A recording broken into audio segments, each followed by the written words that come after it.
Hey old friends! Today I want to tell you how an 80-year-old geezer in a wheelchair conquered the Grand Canyon. Even my grandkids will probably raise their eyebrows thinking Grandpa's spinning tales again. But I swear, every word's true. It all started on that lousy rainy day 2 years ago. I was driving to the supermarket like usual, hoping to buy some Cherry Pimiji's favorite. After she passed, I kept buying her favorite things, like you could make her taste the familiar flavor in heaven. Then a truck ran a red light, and the crash squealing brakes, shattering glass. Searing pain tore my life apart. When I woke in the hospital, the air reeked of disinfectant. The doctor stood by my bed, solemn. "You'll never walk again." The world collapsed. I stared at the Grand Canyon poster on the wall, the one from our honeymoon. Maggie wore a white dress, grinning brighter than the Colorado River's sun, and I stood beside her, full of fire. Now I was a man who couldn't even stand. I holed up in my nursing home room, shutting everyone out. Suzanne, the kind nurse aide, knocked daily, begging me to sunbathe or join activities. I'd just roll over, letting loneliness drown me. Until one day, sorting old things, I saw that Grand Canyon photo again. Maggie's smile seemed to chide. Tommy? Giving up? That's not the man I married.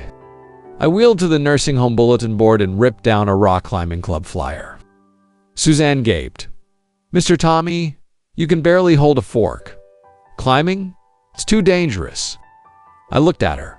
"Suzanne, did I tell you I carried a wounded buddy 3 miles through gunfire on Iwo Jima?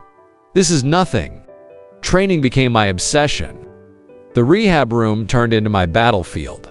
I strapped my arms to the pull-up bar, palms blistering, nails bleeding, but I kept going. At night, I squinted through bifocals, studying Grand Canyon guides, reading maps with routes and supply points. On departure day, the storm tested me.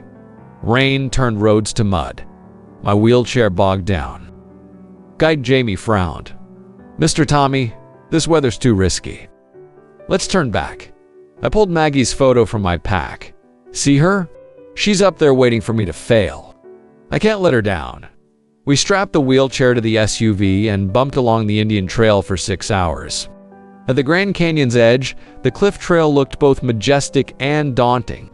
Those steps were nothing to most, but to me, a nightmare. I'd planned though, using climbing hooks on the wheelchair axles, inching down step by step. Jamie gawked. "You're inventing wheelchair rappelling." 7 hours in, my arms went numb, sweat and rain blinding me. Then a tempest hit.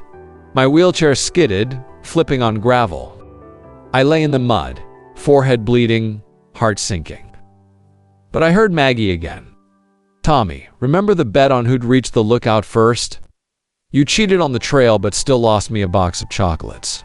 Your stubbornness was sexy." I gnashed my teeth, wrestled the chair upright.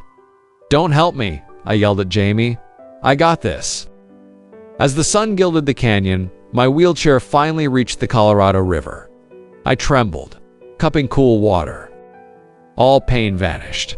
I realized God took my legs, but gave me new eyes to see the world. I wasn't a defeated man. I was a warrior. Now I run the Silver Wings expedition. We've got Bob, who struggles after a stroke, Lucy, blind but hungry for adventure, and dozens more old-timers.